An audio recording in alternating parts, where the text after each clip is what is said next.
A boy and a girl often wake up crying, unable to remember the dreams that caused their distress.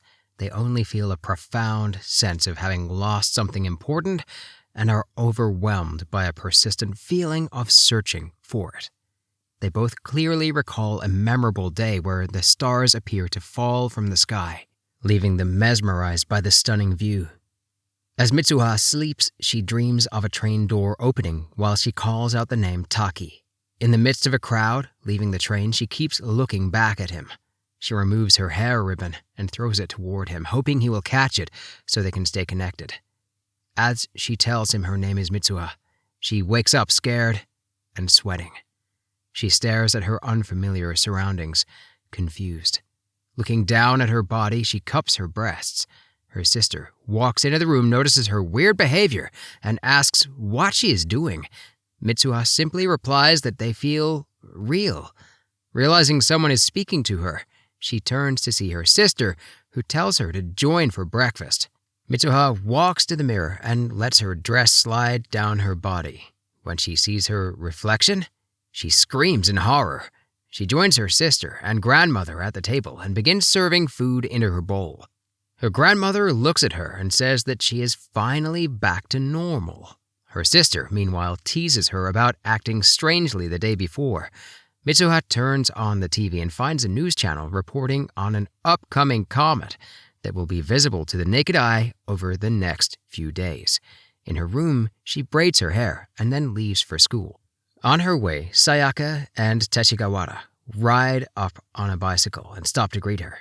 Sayaka gets off the bicycle and walks beside Mitsuha, while Teshigawara follows. Sayaka compliments her, saying her hair looks nice, and Teshigawara asks if her grandmother exorcised her, noting that she was acting as if she were possessed. Mitsuha replies that she does not remember. In the classroom, as the teacher is speaking, Mitsuha flips through her notebook and finds a note that says, "Who are you?" Startled, she looks up when the teacher calls her name and stands up. The teacher teases her about finally remembering her name, causing the other students to laugh. Later, her friend tells her that the previous day, she forgot where her locker and desk were located, had bedhead, and wasn't wearing a ribbon. Mitsuha tries to imagine what she might have looked like and shakes her head in embarrassment. She mentions that it felt like she was living someone else's life in a dream. Teshigawara suggests that it might have been her previous life or her subconscious linked to the Everett multiverse. Mitsuha asks him if he's been messing with her by writing notes in her notebook, but he looks confused. She blames it on stress. Sayachin mentions that the ritual is coming up, which makes Mitsuha whine and express her frustration with the town. She feels it is small and suffocating, and she longs to graduate and move to Tokyo. She complains about the trains coming only every 2 hours, the store closing at 9, the lack of a bookstore or dentist, and having only 2 pubs. Teshigawara suggests they stop by a cafe, which excites and surprises both Mitsuha and Sayaka, prompting them to ask, where? They end up getting coffee from a vending machine and sitting on a bench nearby. Mitsuha then leaves Teshigawara and Sayaka alone. Mitsuha's sister watches as their grandmother and sister braid the threads. She wants to join them, but her grandmother tells her that it's too soon for her to participate. The grandmother explains that within the braided cords lies 1,000 years of Itomori's history. She recounts how 200 years ago a fire broke out in the bathhouse of Mayugaro, the straw sandal maker, engulfing the entire area in flames. The shrine and all the old records were lost in what people now call the Great Fire of Mayugaro. They then take their braided cords to the Miyamizo shrine. Their grandmother complains about their father becoming a politician and not caring about the city's traditions. Later, Mitsuha and Yotsuha perform a ritual dance. Dressed in traditional red and white garments, the sisters move gracefully in sync, their dance accompanied by the sound of ceremonial bells and the rustling of leaves. They then sit down, place some rice in their mouths, and chew it before spitting it into a wooden box. Teshigawara and Sayaka watch from a distance. Teshigawara explains to his friend that there's a belief that when the rice is chewed, spat out, and allowed to ferment, it turns into alcohol. Later that night, Mitsuha and Yotsuha visit a shrine, and Mitsuha screams at the top of her lungs that she hates the town and her life, wishing to become a handsome boy in Tokyo in her next life. The following morning, her wish comes true. She's awakened by Taki's alarm ringing. Annoyed, she rolls over and falls off the bed. When she finally wakes up, she's confused by her surroundings and screams in shock when she realizes she's in the body of a boy. At first, she assumes it's just a dream, but she's startled when she hears a phone notification from someone named Tsukasa and wonders who that could be. Mitsuha dresses in Taki's uniform and leaves the house. Stepping outside, she's amazed by the towering city buildings. With the help of a map, she navigates her way to Taki's school. When she arrives, she's greeted by Taki's friends, Tsukasa and Shinta, who notice their friend's odd behavior but chalk it up to Taki having a bad day. They invite him to hang out at a trendy cafe after school, which excites Mitsuha. When they arrive, she's amazed by the place, but quickly worries about how she could possibly afford anything with the high prices. Just then, she receives a text and realizes that Taki has a job and that she's late for it. She gets up and asks them for directions to her job, but they look at her confused. During the shift, she makes several mistakes, struggling to keep up. At one point, an arrogant customer complains about finding a toothpick in his food. Mitsuha, unsure how to handle the situation, angers the customer. Fortunately, a colleague steps in and intervenes, takes care of it. By the end of the shift, as they're cleaning the restaurant, Mitsuha thanks Ms. Okudera for her help. She notices that Ms. Okudera's skirt is ripped and realized it was caused by the rude customer. Mitsuha grabs Ms. Okudera's hand and leads her to an office. Mitsuha then asks Ms. Okudera to remove her skirt, causing her face to redden and her eyes to widen in surprise. Mitsuha remembers she's in Taki's body and quickly reassures her, promising to look the other way. Later, Mitsuha sews up the skirt, adding a beautiful design in the process. Ms. Okudera is very impressed with the result. They thank each other, and Ms. Okudera comments that she usually views Taki as weak and quick to snap, but she now appreciates this calmer version of him. Mitsuha catches a glimpse of Taki's reflection in the train door and, still convinced that she's experiencing a vivid dream, heads home and lies down in bed.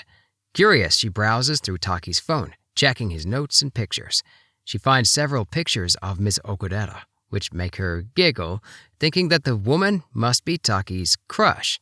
She writes a note on his phone describing her day in Taki's body. She then remembers a note she had once found in her own notebook and decides to leave a message for Taki. With a pen, she writes her name, Mitsuha, on his hand before settling in for the night. The next day, Taki is overwhelmed and confused by the notes he finds. While hanging out with his friends, they invite him to a cafe, but he declines, saying he has to work. They tease him, joking about whether he remembers the location now or not. This teasing frustrates him and he snaps, asking them if they're playing a prank on him and writing notes on his phone. Annoyed, he storms off. When Taki arrives at work, his colleagues are visibly upset, demanding to know what happened after he walked home with Ms. Okudera the previous day. Confused, he has no idea what they're talking about. Ms. Okudera arrives, greets everyone, and winks at Taki, causing him to blush. Mitsuha wakes up to find notes on her body asking who she is and what's happening.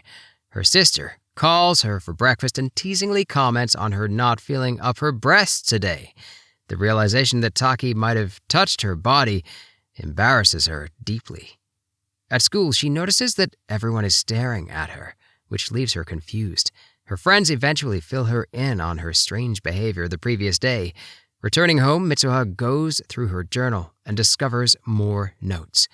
It becomes clear to her and Taki that they have been switching bodies. This makes things clearer for both of them. They start switching bodies on random days each week, with sleep being the trigger. Their memories of the switch fade when they wake up. People around them begin to notice their strange behavior, so they set up rules to keep things under control and agree to leave reports on each other's phones. The rules include Taki being polite and not taking showers while in Mitsuha's body. Mitsuha is warned not to waste Taki's money on sweets and candy.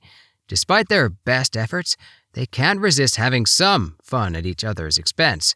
Taki gets some guys at school to fall for Mitsuha, while Mitsuha flirts with Miss Okudera.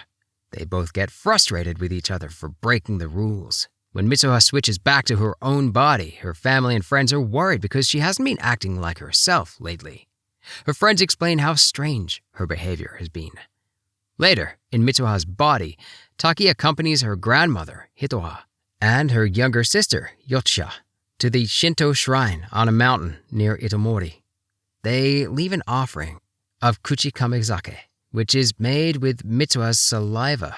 Hitoha explains the deity at the shrine governs both time and connections between people. Taki wakes up in his own body with tears in his eyes. He receives a text from Miss Okudera and realizes he is expected to go on a date with her.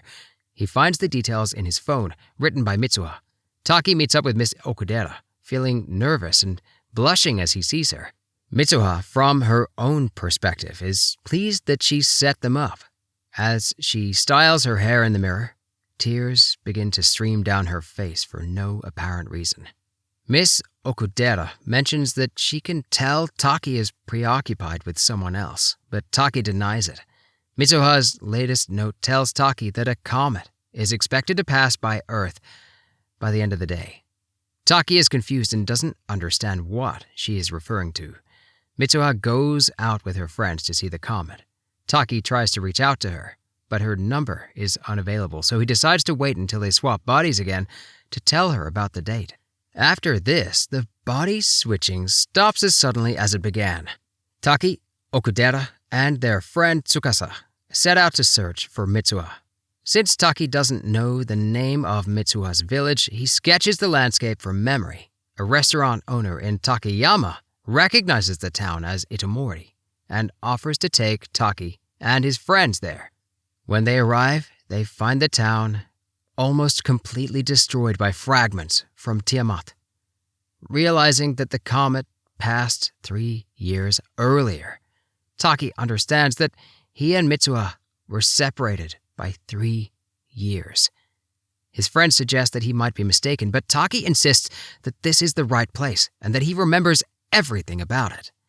In a state of panic, he opens his phone to show them Mitsuha's notes, but is horrified to see that everything is being erased. Later, they learn about the tragedy, and Taki finds Mitsuha's name in the records of fatalities and discovers the date of the disaster, which confirms that their timelines were separated by 3 years. Okudera notices a braided cord on Taki's wrist while looking through a page about such cords. She asks him about it, and Taki explains that someone gave it to him a long time ago, and he wears it as a lucky charm, though he can't remember who gave it to him. He recalls that the person who made the cord once said it represents the flow of time. Later, as Taki falls asleep at his desk, he wakes up to the sound of Mitsuha's voice, asking if he remembers her. When he opens his eyes, he only sees his own reflection. He quickly writes down a note for his friends and leaves. Taki goes to the shrine to drink Mitsuha's kuchi kamizake, hoping to reconnect him with her body to warn her about the comet strike. During the ritual, he sees Mitsuha's family history unfold before him. He witnesses her mother's death and her father leaving, all in a single, overwhelming vision. Through this, he gains insight into everything that led up to this moment.